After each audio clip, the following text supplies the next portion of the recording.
biyaga bigari icyo gihugu ndabona abantu bahunga ari benshi kugeza naho n'abasirikare mbona bahunga nkabona abaturage barahunga abasirikare nabo bamo barahunga kandi abenshi bamo barata intwaro bakazijugunya bagahunga barimo barahunga ari benshi ndiho ndabareba barahunga ari benshi ariko nubwo bahunga abantu bariho base abanze kumva Imana irambwiye ngo mushaka mwumve namudashaka kunyuranamo nk'abariya abantu ibyiza biracyahari kuva none kugeza mu kwezi kwa 12 ajya buriya amasaha yo hanze turayanganyana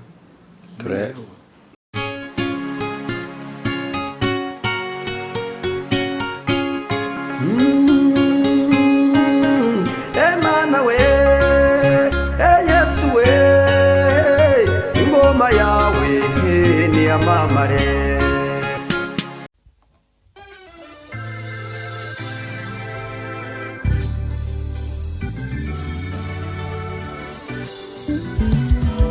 Siribi Studio ni igisubizo cyawe bahanzi baririmbyi namwe makorari mwifuza gukoresha indirimbo zanyu muri studio ni mugane Siribi Studio tubakorere neza audio na video wifuza gukora live recording cyangwa se live tugane tubigufashemo wowe ufite ubukwe ukaba ukeneye abagufatira amashusho n'amafoto yabyo neza ntugire impungenge gana Siribi Studio ibiciro byacu ntabwo bikanganye dukora mu mujyi wa Musanze ndetse no mu mujyi wa Gisoro muri Uganda akarusho kandi ku baririmbyi ushaka gukora indirimbo 3 wongezwa iya 4 ku buntu ukeneye ibindi bisobanuro hamagara 0788 97 81 24 Siribi Studio ni igisubizo cyawe.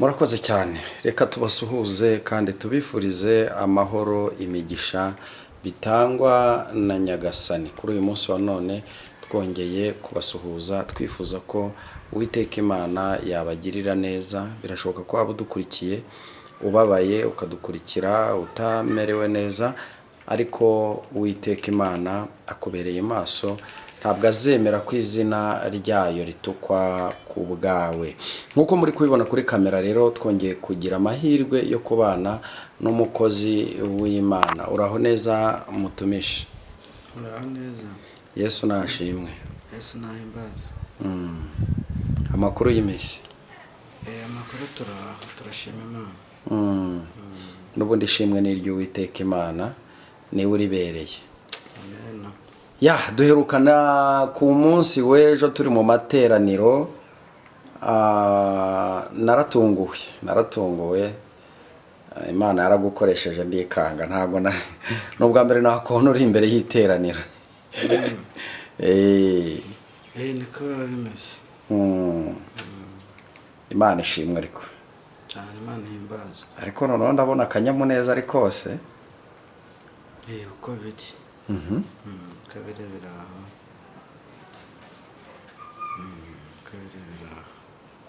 bimeze neza kabiri rwose Imana ihabwa icyubahiro ndizera noneho rero wari wampamagaye kuri telefone umbwira ko uyu munsi ufite iyerekwa ufite message z'abantu ushaka gutambutsa ubanza noneho zaba ari nziza ni nziza ariko ntabwo ari iza bose noneho bamwe bafite izikakaye abandi bafite inziza hari izikakaye hari n'inziza Imana ishimwe kandi ihabwe icyubahiro ariko njya nibaza iki kibazo nta gihe umuhanuzi yabamo akabura message cyangwa se akaba nko mu bihe akashakisha agasenga ariko Imana ntigire ikintu imweretse cyangwa ivuze ntabwo njya nsengera ngo mbone message mvuge ntabwo njya nsengera ngo mbone message zo kuvuga ahubwo Imana niyo zimpa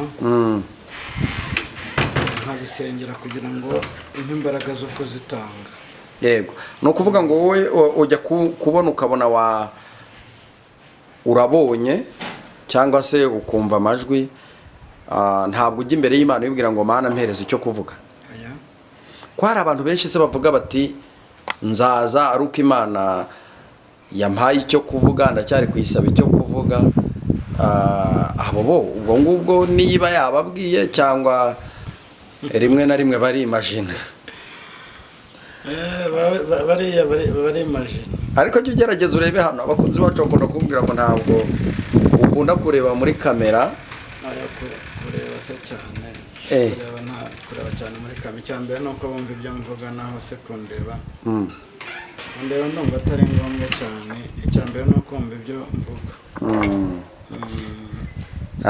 Nari nkubajije ku kijyanye n'abantu bavuga ngo reka tujye gusenga Imana duhe message.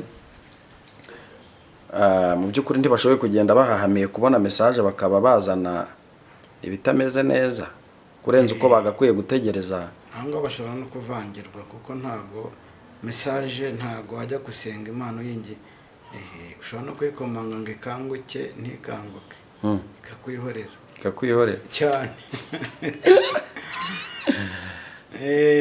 Abo rero sinzi bavuga ngo barajya kurira imisozi ngo Imana kugira ngo ikunde ubaho ubuhanuzi bw'abantu. Imana iguha ubuhanuzi atari uko wirukansa imisozi. Ubundi Imana yakwihereye impano ntabwo ugomba kwinginga. Ahubwo iyo igera igihe ikakubwira ikagutuma. Kandi buriya abahanuzi rega baratandukanye.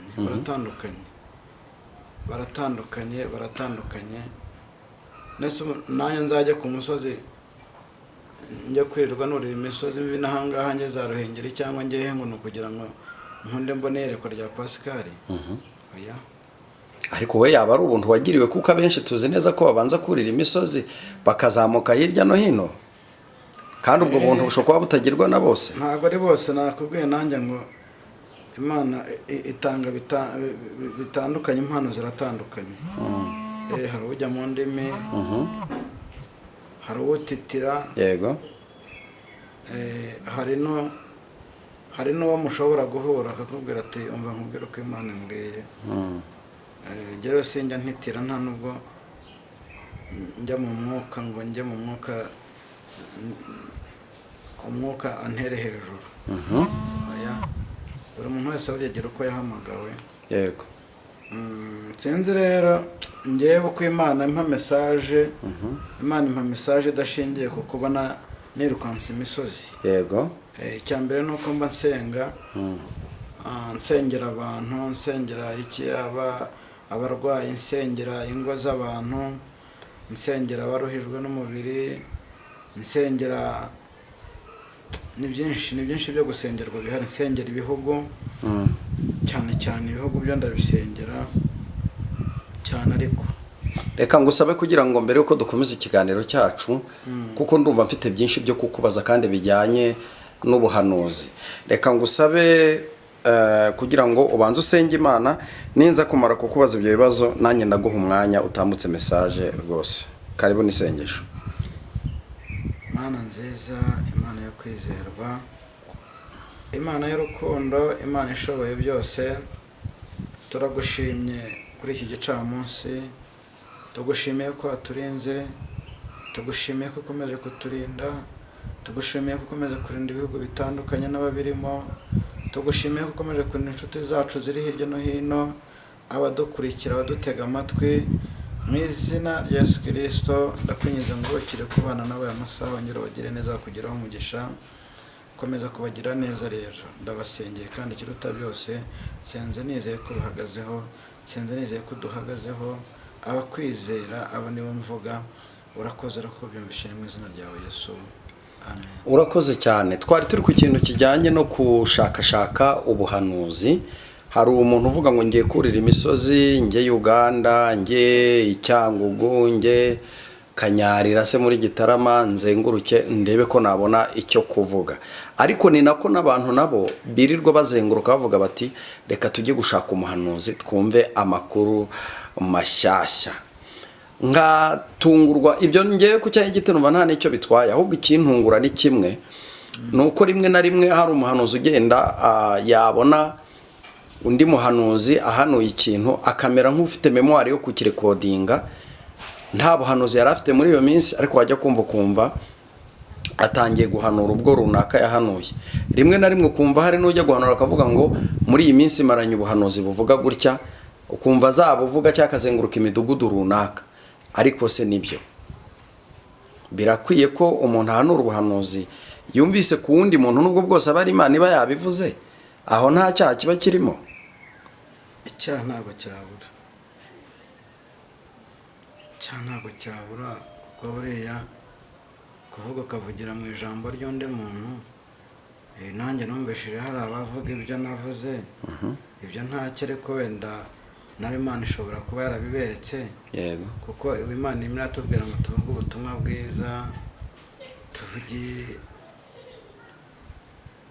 tuvuge ibihari ibyo tubona. Ntabwo rero nabaveba ko nabo bashobora kuba batarabibonye, ariko harimo n'abavuze ibyo navuze babihera mu mizi, bongeraho ibyabo, ariko nta kintu bijya bintwara njyewe. Yabibonye atagendeye ku byo navuze, nta kintu byaba bitwaye. Hari Imana bimweretse sava, nta kibazo. Ariko Imana ishobora kuguha ubuhanuzi uzavuga yenda nk'amezi 6. Hari abitwa bakavuza nduru urabazi, bagenda bazenguruka. Oya, bura nta nubwo se. Noneho wajya kumva uyu munsi muhuriye hano, ejo murahurira mu yindi ntara, ugasanga ibyo yavugaga hano n'ibyo ari kuvugaho naho. Ibyo bintu birashoboka ko Imana yaguha ubuhanuzi uzavuga amezi angahe cyangwa umwaka wose? Ntabwo bishoboka. Ntabwo ibyo njya nemeranya nabyo. Kandi abahanuzi benshi barihanurira ku marangamutima, cyane cyane nk'abariho bajya hanze, usanga batavuga neza ibihugu bavuyemo. Sinshaka kubivuga, sina ngombwa. Ugasanga umuntu igihugu yavuyemo arakivuga nabi, aragisebya, ariko burya ntabwo ari byo. Yego, ntabwo ari byo. Ntugasebye ahantu uva, ntugasebye. Ubundi ngo utazi yava ntamenya n'iyajya. Utazi yava ntamenya n'iyajya. Buri wese rero akwiye kugira ati akwiye gusenga Imana ku rwe ruhande rwe, kandi ntabwo Imana yaduhamagariye kugira ngo dusenge tubwirize abantu ubutumwa bwiza. Ntabwo rero njyewe nzumva ko nzava mu gihugu cy'u Rwanda ngo ningera hanze ntangire kuvuga ibibi, mbese ubuse tuvuge ko nta byiza bibamora, ku buryo wese agenda avuga ibibi. Mbongewe simbizi, cyane ko buri wese agira uwe muhamagaro. Gusa nzi ko umuhanuzi mwiza asengera igihugu cye, akagisabira amahoro, akacyifuriza ibyiza. Njye niko mbizi. Oya, ni nako kuri, nako kuri. Abantu rero ubu benshi bubakiye ku bihugu. Navuga ngo ntabwo navuga ko aribwo muri kuvuka, ahubwo navuga ko aribwo muri kujya public, nibwo muri kujya hagaragara. Bakunze kujya bahanura nyine ibintu nk'ibyo ngibyo, kandi rimwe na rimwe bikanasohora, sibyo? Muri rusange rero hari igihe abantu babikunda bavuga bati ibi bintu twumva amakuru yabyo, ubundi tumenye uburyo dukwiye gusenga. Hanyuma uyu munsi maze kugufata nk'umuhanuzi ufite iyerekwa rigari, ushobora kwerekwa ibintu biremereye. Umuhanuzi aba mu bihe byiza ryari? Mu bihe byiza umbajije ni ibihe byo kwemerwa n'Imana, ibihe ashobora kuba ari gukoranamo n'Imana neza.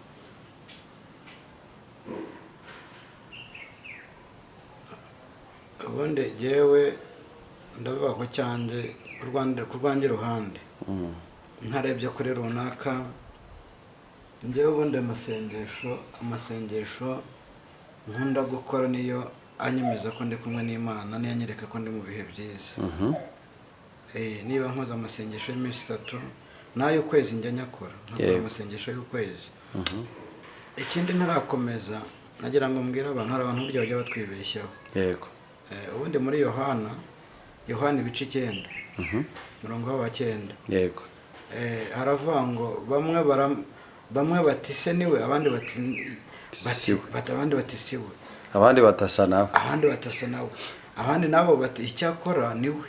yego.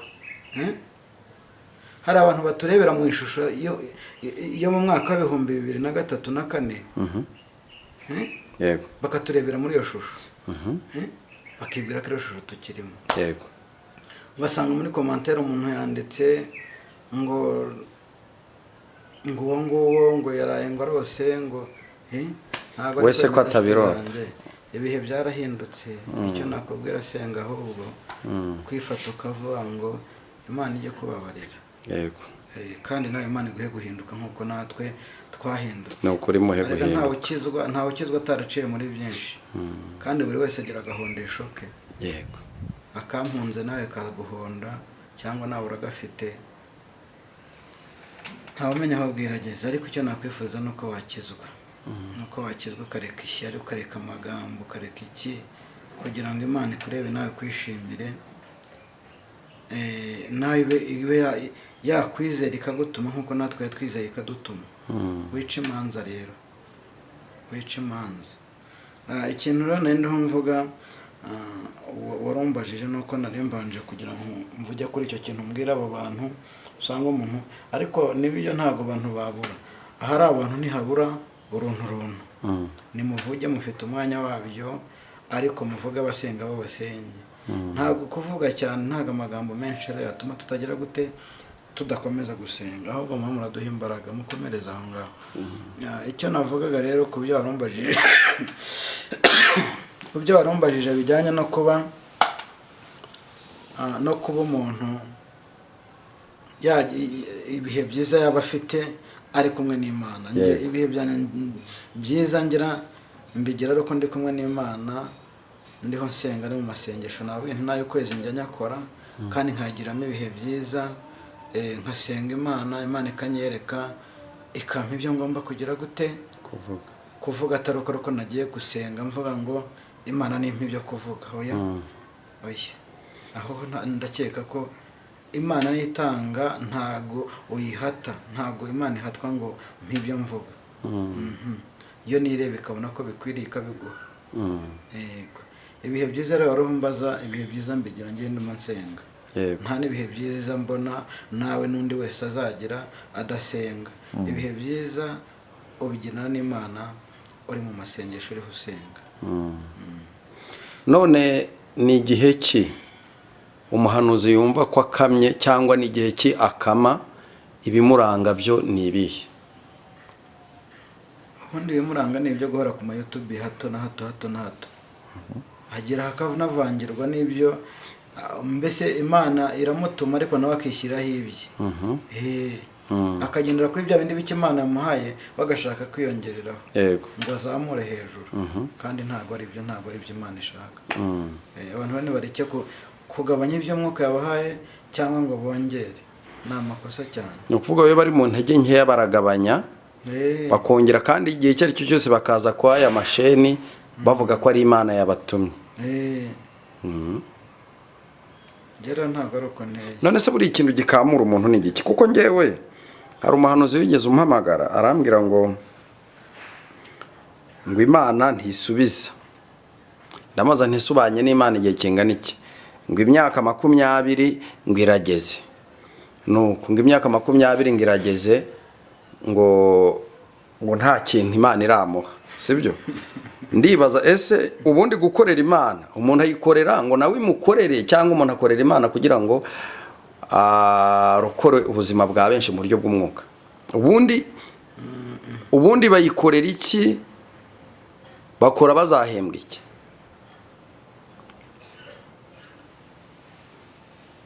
Biratandukanye kugira ngo umenye icyo umuntu azahembwa cyangwa icyo ariho ashaka. Njyewe icyo mparanira ni ijuru. Yego. Ndakora nshaka ijuru. Nicyo kintu ndimo mparanira. Ntago rero ndimo mparanira ibyiza byo mu isi, yego nibona ko mbikwiye izabima, ariko ntago ndiho mparanira iby'isi, ndaharanira iby'ijuru. Ntago mparanira guhembwa n'abantu, ahubwo ndaharanira guhembwa n'Imana, kandi ibihembo byiza byiza biruta byose ndumva ari ijuru. Imana impaye ijuru nayishima. Indebye ikavuga ati naragutumye urantumikira nuba hiri mu gihugu cyo mu ijuru ibyumve.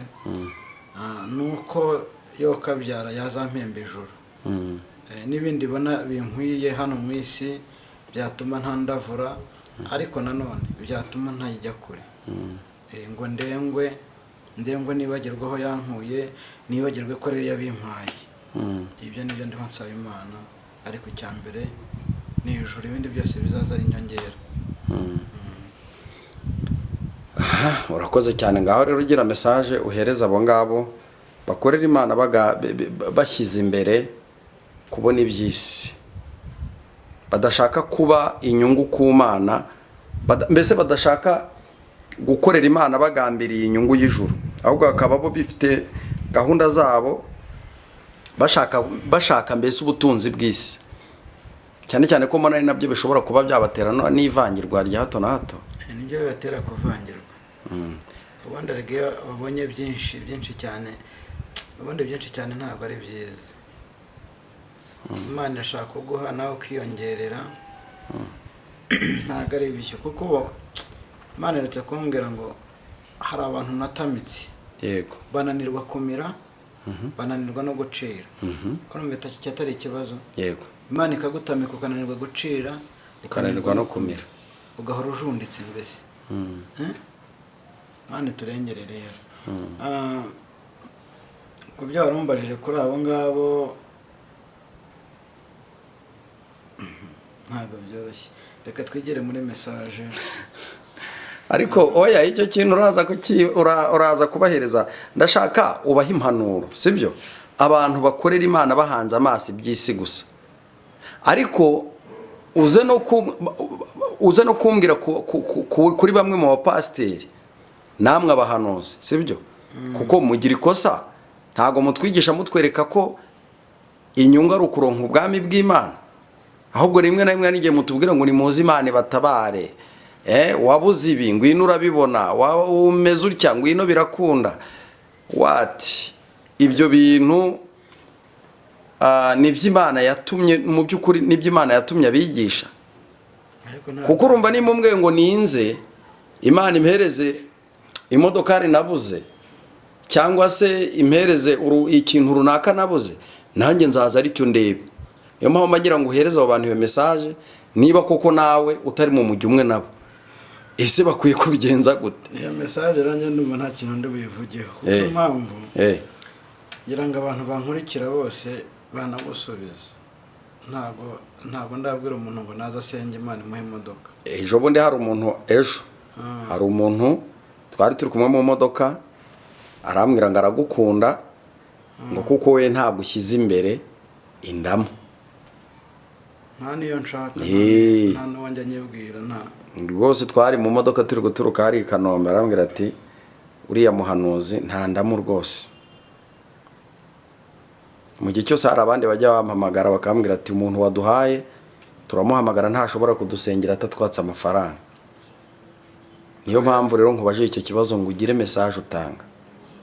Message ntanga kuri abo bantu, abo bashaka indamu bumva ko, ariko ntekereza ko ntago abo bantu baba batumwe n'Imana. Niba banatumwe n'Imana, Imana yacu ntago yagukoresha ngo yaguteze inzara yo kugira aho uvuga gutyo ngo ndagusengera ari uko mpaye amafaranga.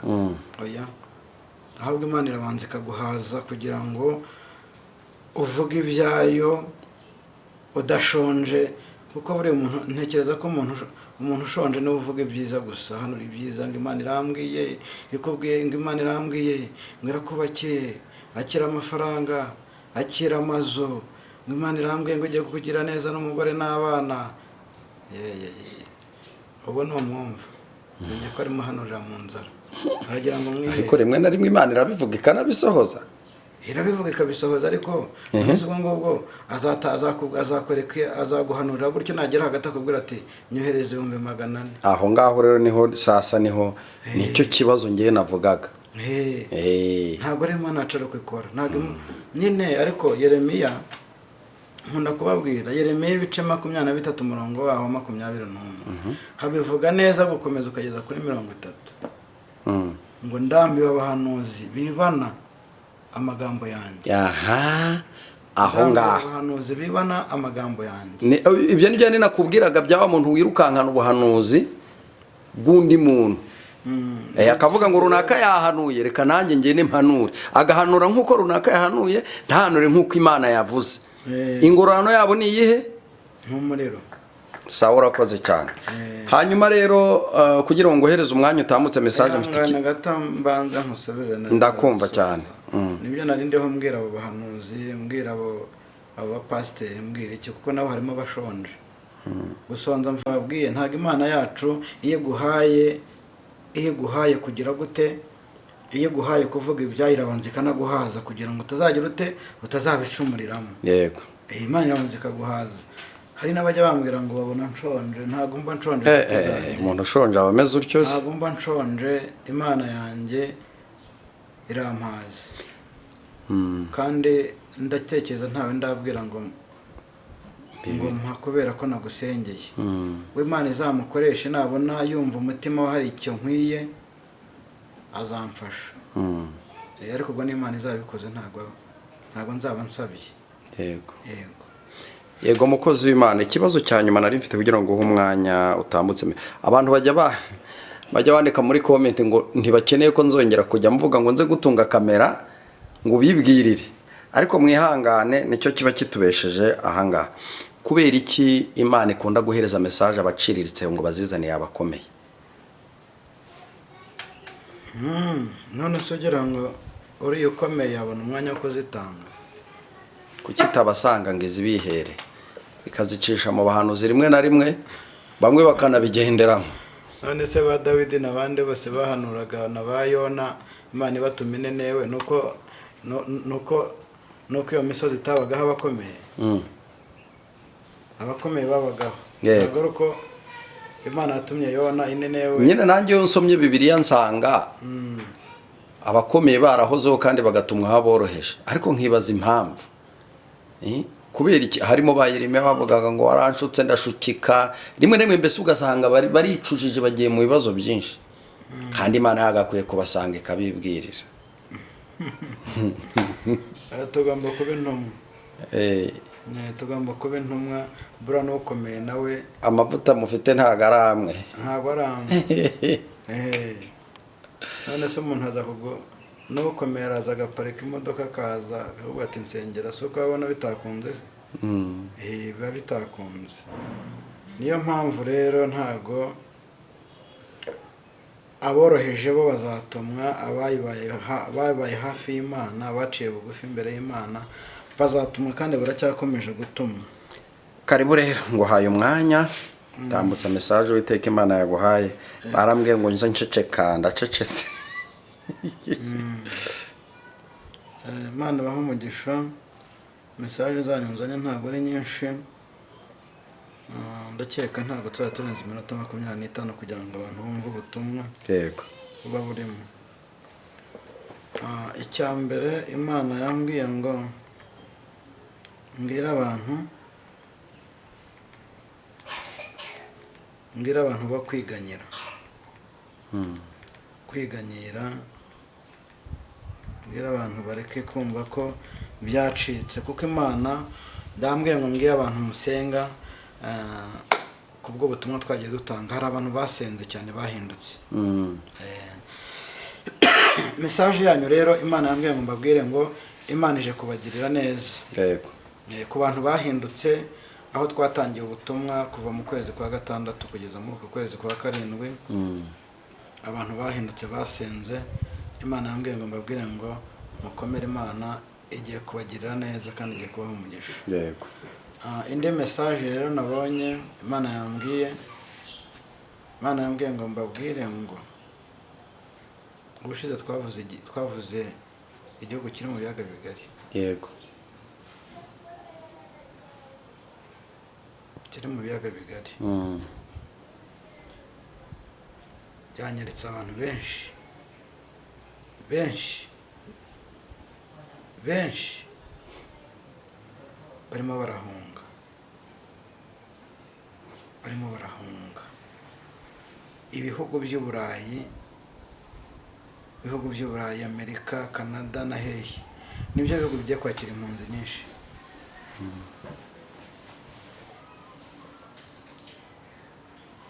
Mwumve, nibyo bihugu bigiye kwakira impunzi nyinshi,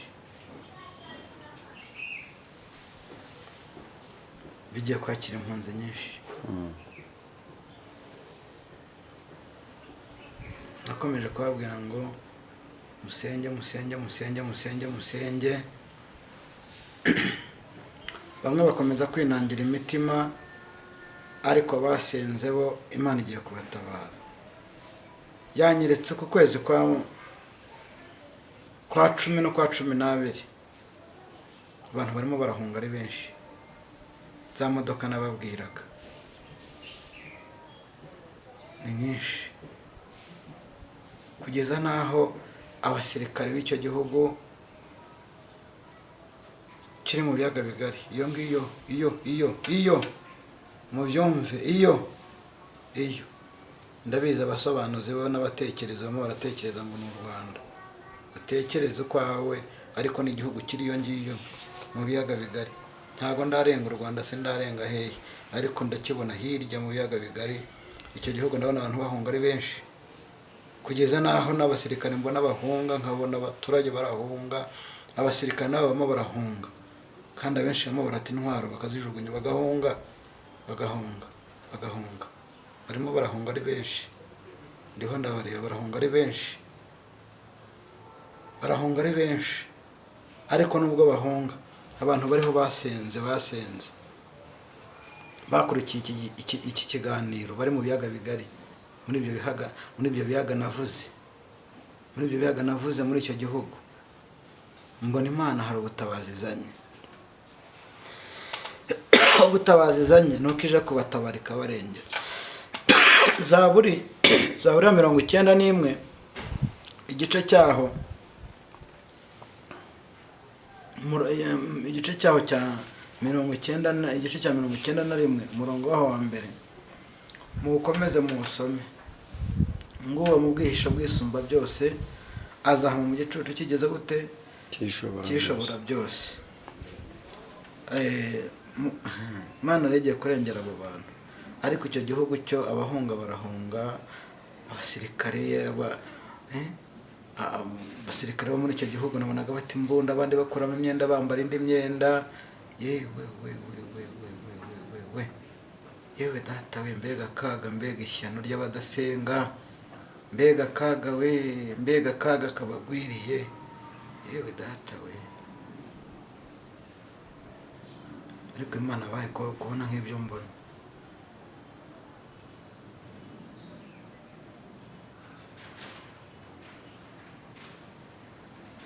abanze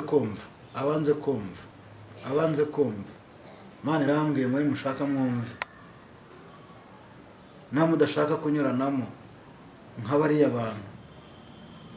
Ibyiza biracyahari, kuva none kugeza mu kwezi kwa 12 hajya buriya amasaha yo hanze turayanganyana.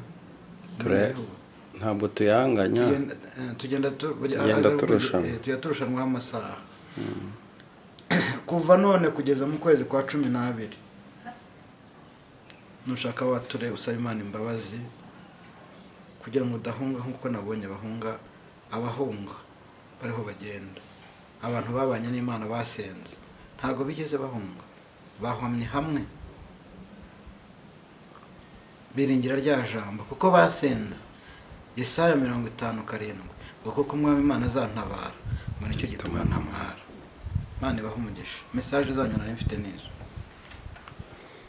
Urakoze cyane, Imana y'amahoro iguhereze umugisha. Reka ngusabe nk'uko twatangiye dusenga, n'ubundi usoze n'isengesho.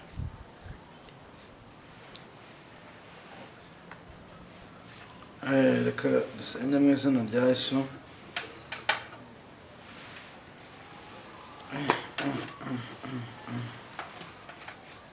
Ko njya gusezera sinkumva biranze. Reka nongere mbabwire ikindi kintu mbonye. Imana igiye guteza akaga abantu badasenga, ariko ugiye gusenga we, kandi ibihe byo gusenga bigiye kurangira. Nimushaka musengane umwete, nimushaka mwihanane umwete, kuko ibibi biraje. Reka dusenge mu izina rya Yesu.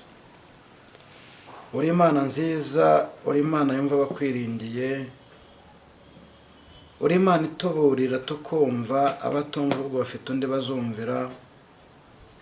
Turagushimira muri aka kanya twari turi imbere yawe, akanya keza tukugireho umugisha, akanya keza ugiye guhindurira kiriya gihugu, ugiye kugihindura amateka y'abasenze. Tubonye neza ko uzabarengera ukabahagararaho, tubonye neza ko uzabagira neza bakakugiraho umugisha. Ngaharukira kubahemba ibyo bakoze, kandi Mwami turakwinjiza ngo natwe uzaturengere, uzarengera bagusenze, uzatabara bagutabaje. Yesu urakoze kuko byumvishije, urakoze kuko urengeye bene data bari muri kiriya gihugu, urakoze kuko bahagazeho, urakoze kuko bashyigikiye.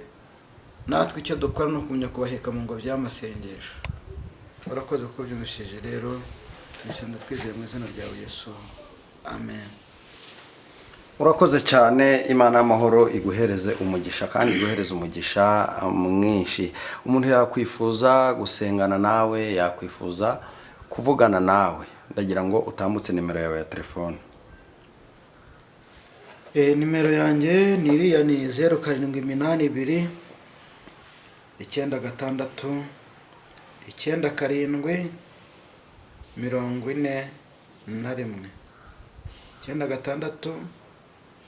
97 41 82. Urakoze cyane. Imana y'amahoro iguhereze umugisha.